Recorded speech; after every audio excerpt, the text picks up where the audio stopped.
Bueno, muy buenas noches. Bienvenido a todos los presentes. Hoy con el primer evento de ACK de este año 2026. Hoy con este lanzamiento del libro titulado Los sueños de los Guayú. Nuestro escritor invitado, Gerardo Zabaleta Arias, escritor, bienvenido. Gracias por compartir con nosotros este espacio. Un honor tenerlo aquí. Muchas gracias. Un saludo a todas las personas que nos acompañan desde la virtualidad, siempre pendiente de todos nuestros eventos. La Caja de Compensación Familiar Cajamat, su directora, la doctora Marta García, y la jefa de programas especiales le dan la bienvenida a este lanzamiento del libro.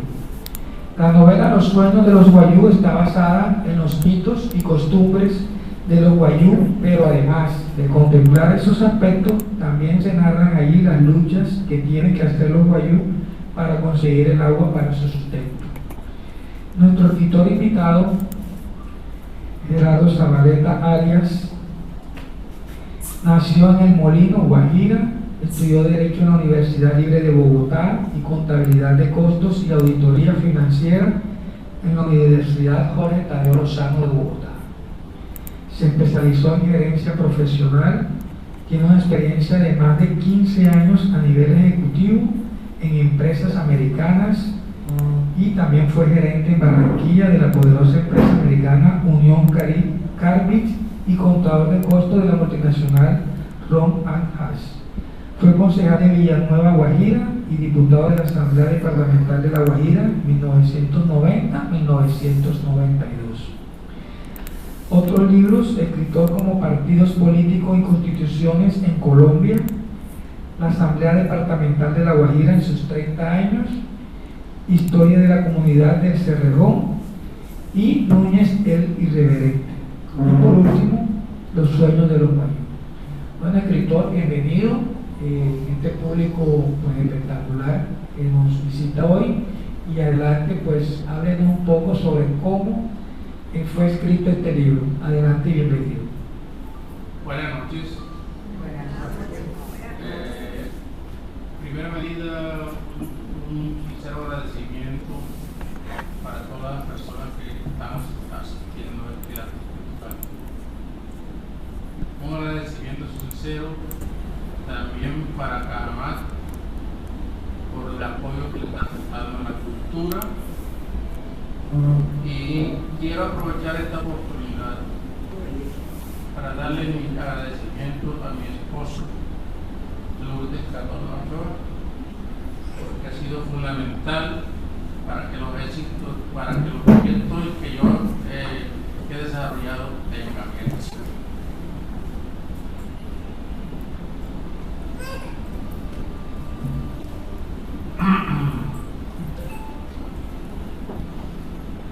Este es mi quinto libro,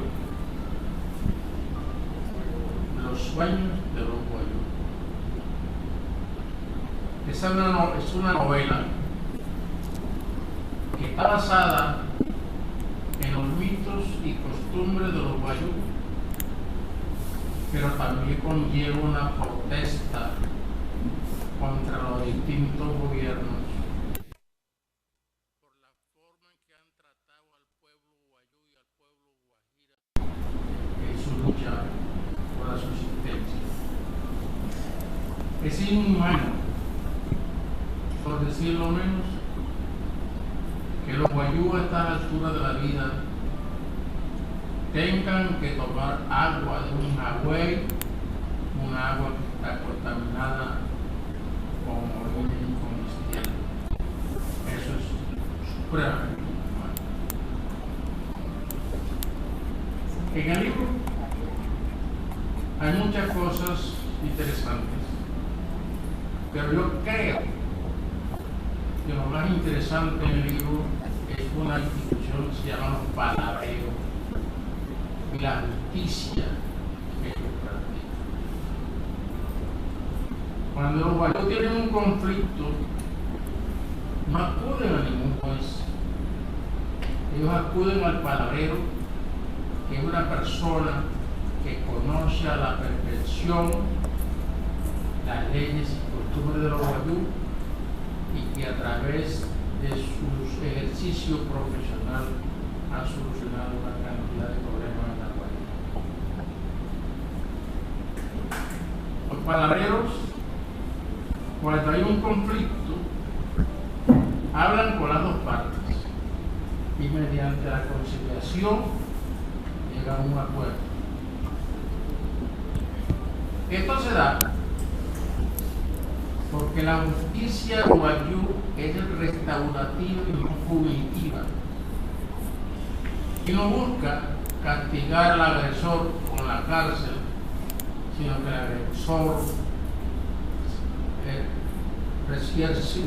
el agresor le pague al ofendido un dinero en especie. Los palabreros, usando como arma la conciliación, han evitado cientos de muertos en el mundo. Si no fuera por los palabreros, esa etnia no existiría o estaría muy diezmada, porque resulta que los pleitos entre los guayú son crueles, solo terminan cuando una casta termina. El primer palabrero, según la mitología guayú, fue un pájaro de nombre Útama, quien estableció que las disputas se deben resolver mediante la conciliación y la palabra. Si los colombianos le hubieran hecho caso a las enseñanzas de ese pájaro Útama, no tendríamos hoy en día el índice tan alto de violencia que tenemos. Hay algo que es bastante surgible, es la aplicación de la justicia guayú. En la justicia guayú no hay fiscales, ni jueces, ni mentiras, como sí la hay en la justicia ninguna, en donde hay dos verdades: la verdad verdadera y la verdad saturada de mentiras que los abogados litigantes introducen en los procesos. En la justicia guayú no hay atenuante.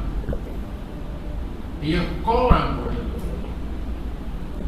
¿O es que ustedes creen que cuando una persona le matan a un familiar o un allegado, el dolor que esa persona siente es diferente si el hecho delictivo es accidental o intencional? Los guayú tienen toda la razón. El dolor es igual. Si el hecho es intencional o es accidental, el dolor para la persona que pierde un ser querido es igual.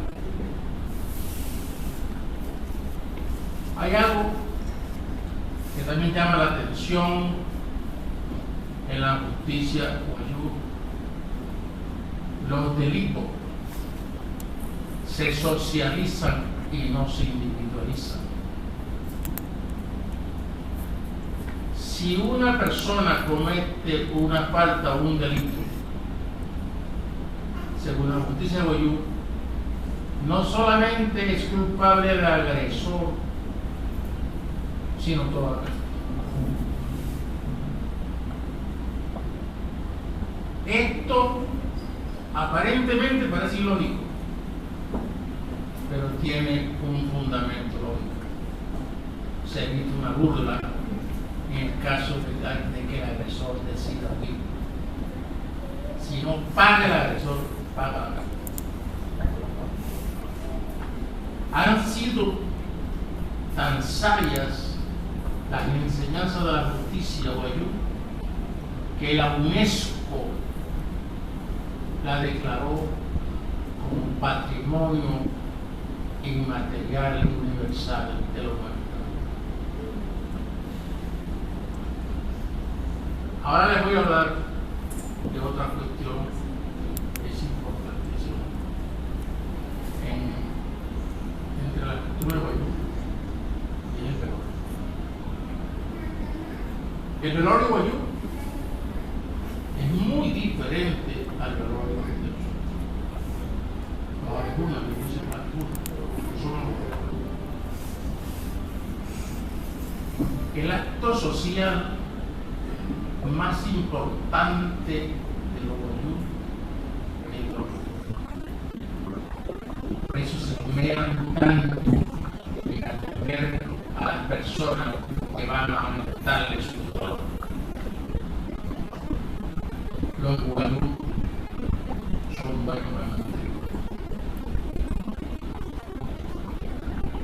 Cuando las familias llegan a un velorio,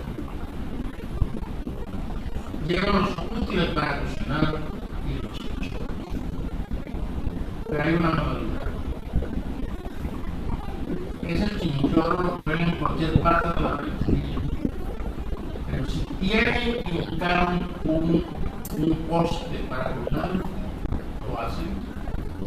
Y si tienen que construir un enredado, también lo hacen. Los anfitriones no tienen que preocuparse por la muerte que llegan a visitarlos. Hay dos clases de velorio en las culturas. El velorio que se hace con muerte natural y el velorio que se hace cuando usted era ocasionado con asesinato.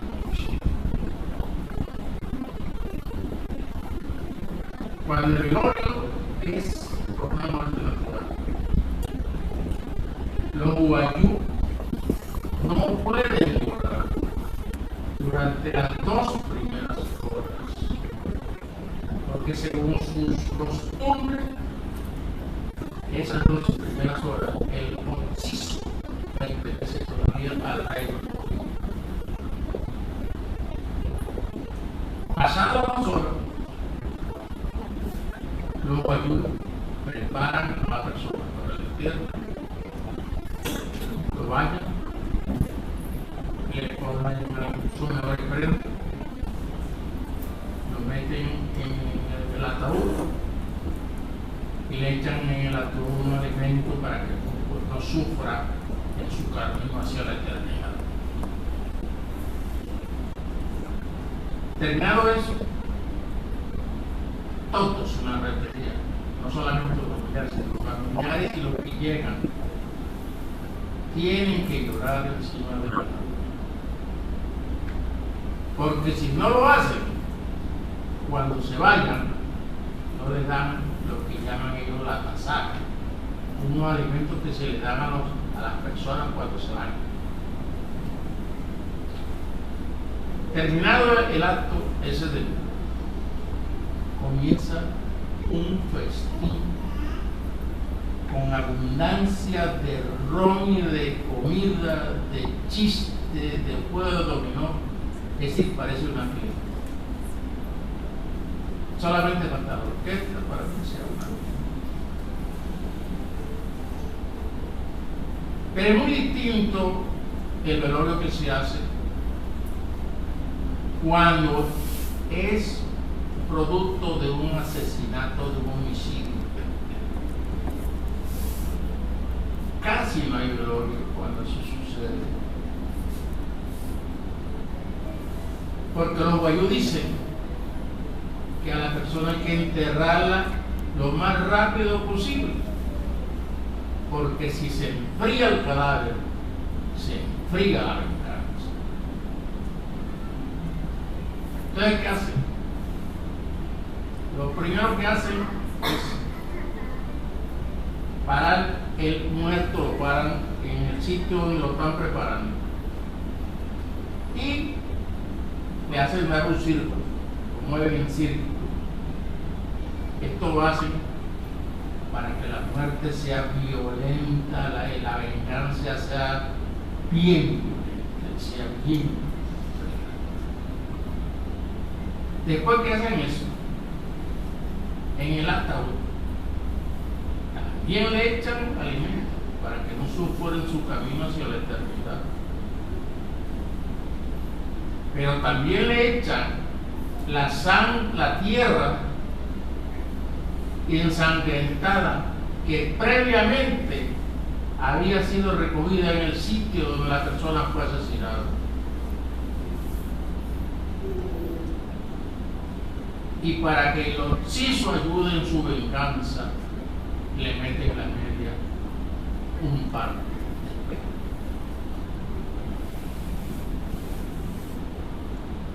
En ese tipo de velorio, cuando es por un asesinato, quienes conducen el cadáver al cementerio son las mujeres, porque los hombres se eximen de tener contacto con el occiso, porque si lo tienen les puede sobrevenir la muerte en poco tiempo. A veces hay personas que hacen un paro de los para demostrar que la venganza no es mentira, sino que es una realidad.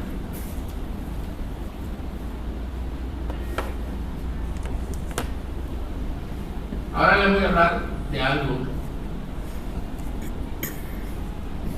que realmente se ha prestado para muchas malas interpretaciones. Me refiero a la dote. ¿Qué es la dote? La dote es un emolumento que los guayú dan cuando quieren formar un hogar a los familiares de la novia. Se ha dicho que los guayú venden a las mujeres. Eso no es cierto. El pretendiente da el monumento, o sea, la dote, porque quiere a la mujer y la respeta. Además, la dote es como una especie de compensación que el pretendiente le da a la familia de la novia porque ésta pierde un ser que le produce beneficio. Ustedes saben que quienes tejen, quienes hacen los chichorros y quienes más producen entre los guayús son las mujeres. Es una especie de compensación. Pero la dote también tiene otras connotaciones.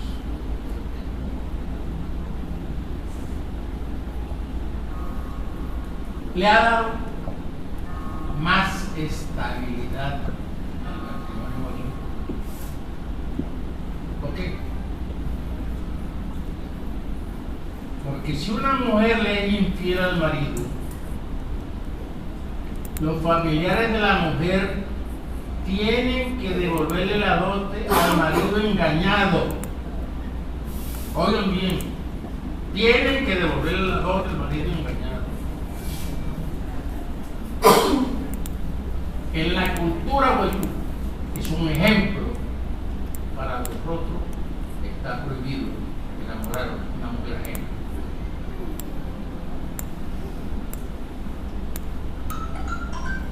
Algo también significativo entre esas costumbres es el encierro, lo que se llama el encierro. ¿Qué es el encierro? El encierro es el aislamiento que se le hace a la mujer cuando llega a la pubertad. Cuando llega a la pubertad, se aísla en un rancho, los hombres no la pueden ver aproximadamente unos 6 meses. Durante ese tiempo solamente la pueden ver la mamá, las tías y las mujeres, quienes le enseñan todo lo relacionado con lo que debe ser el comportamiento de una mujer en el hogar. Le enseñan a ser respetuosa, trabajadora, y óigame bien,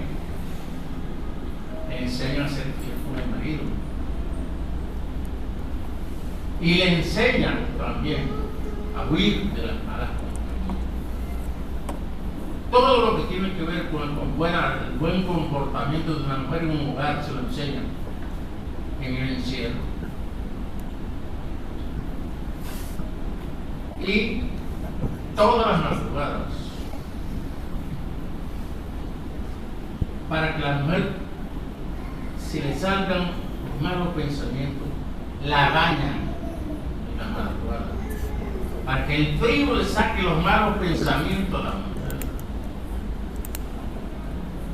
Y para mejorar su estado físico, ¿sabe qué hacen? Le embadurnan el cuerpo con una hierba que se llama jaguapi, que sirven para darle más fortaleza a los senos y a las caderas de la mujer. No me vayan a preguntar por el jaguapi, porque no se consigue más jaguapi.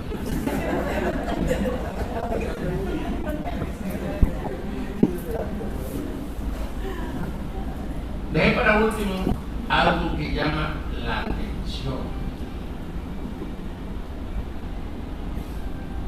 y es el hecho de que los guayú mueren 2 veces.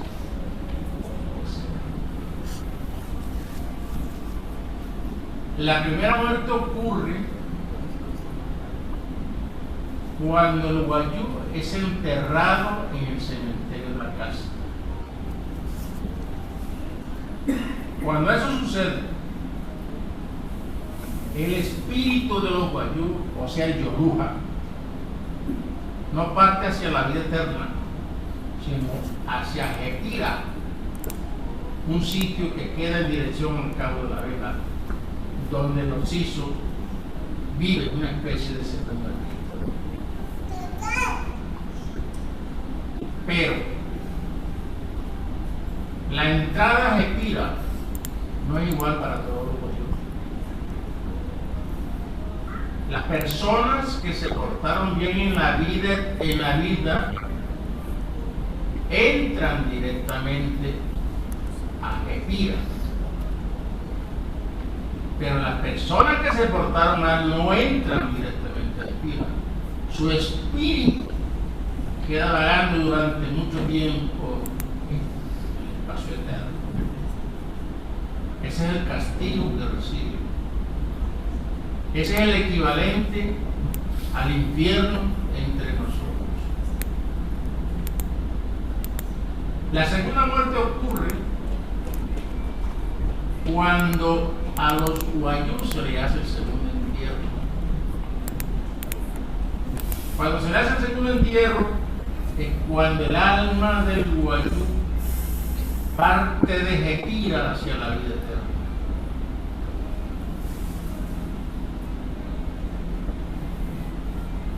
Hay algo que yo quiero que me ayuden todos ustedes a corregir un hecho histórico, y yo lo digo aquí en la novela.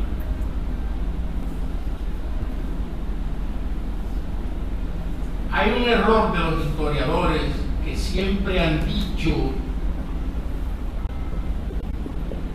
que el primer antecedente histórico de la revolución de independencia fue la revolución de los comuneros.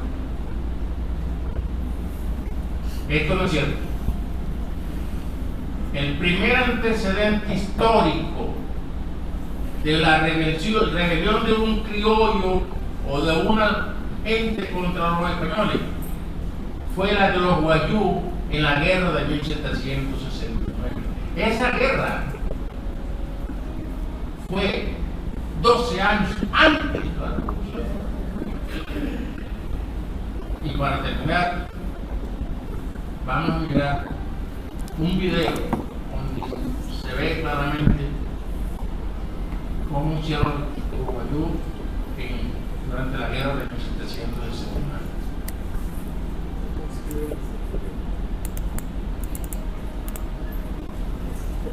¿Sabías que en 1769 la península de la Guajira ardió en rebelión? Todo comenzó cuando las autoridades coloniales secuestraron a 22 indígenas guayú para trabajos forzados en Cartagena. La respuesta no tardó. Bajo el liderazgo de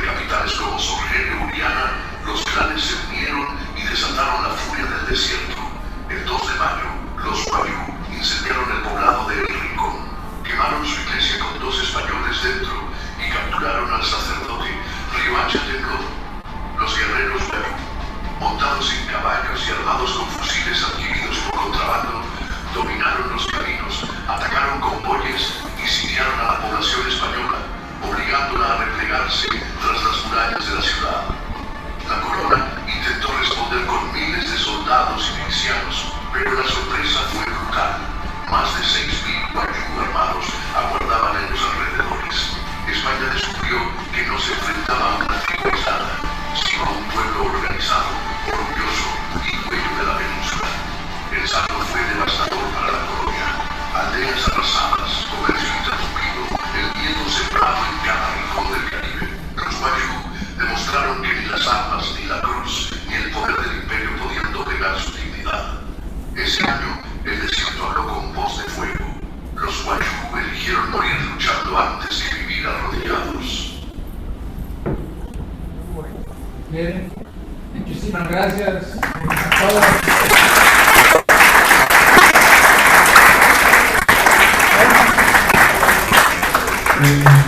Bueno, muy interesante esta historia de los pueblos de los guayú. Si alguien tiene alguna pregunta, bueno, aprovechemos el momento. Que el escritor Gerardo Zabaleta, por favor. Yo creo que todo quedó claro.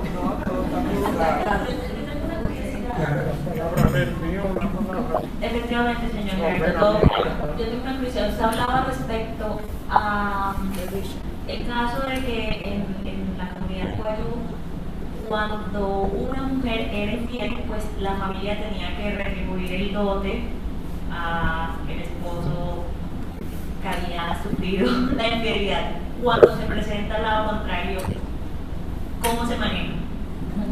No, cuando se... ¿Cuál es la recompensa para la mujer? No sucede nada. Sencillamente el guayú es polígamo. En su versión poligímica. O sea, un hombre con varias mujeres.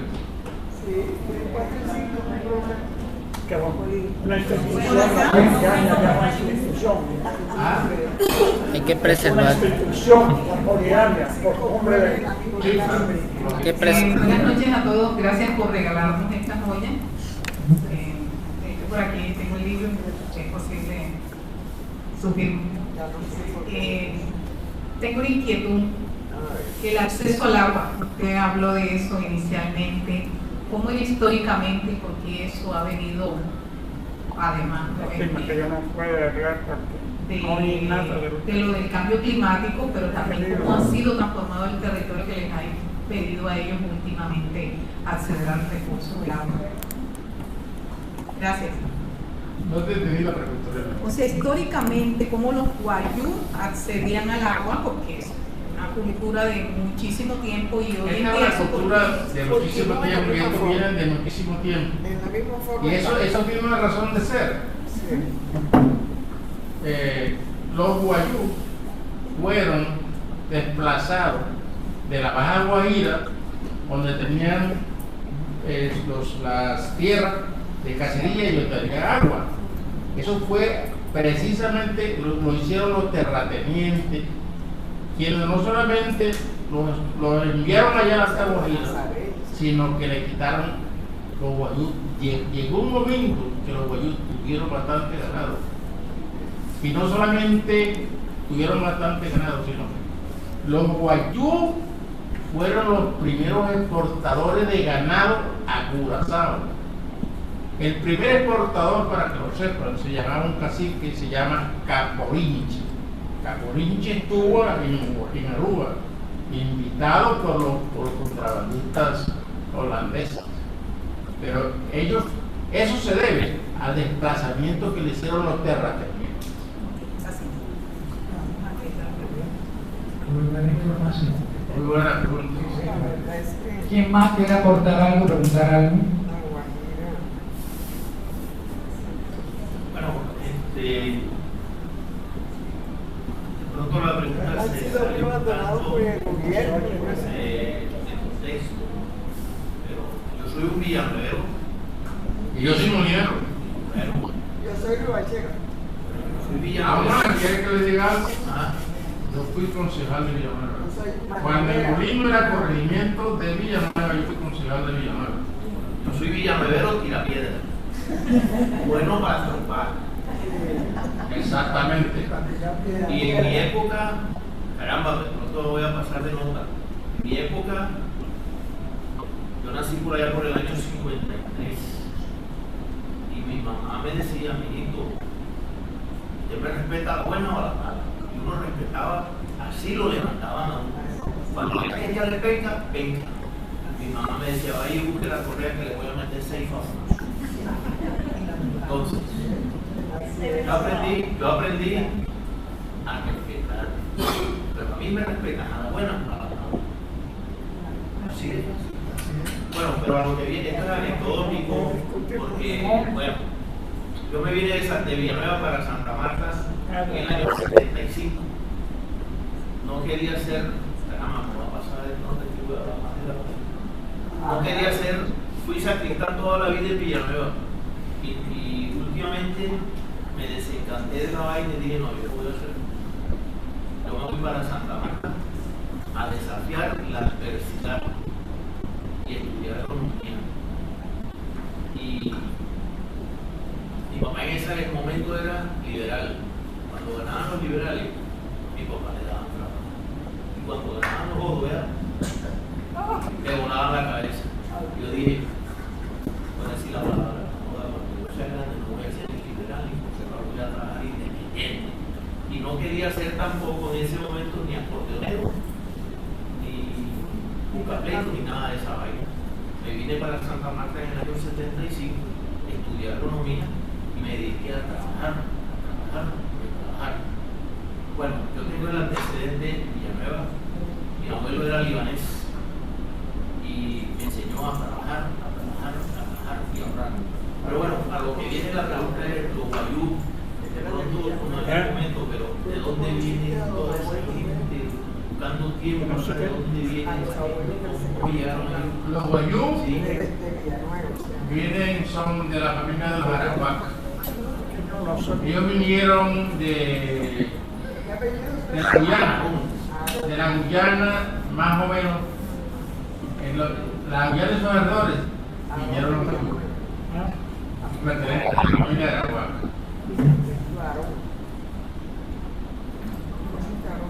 Arón David, Villanuevero. Bueno, ¿quién más quiere preguntar o aportar algo? Que la Guajira es hermosa, que la visite. No tiene nombre. San Villanueva, San Juan, toda esa gente tan. Y yo los invito a que compren el libro. Conozcan parte de la página.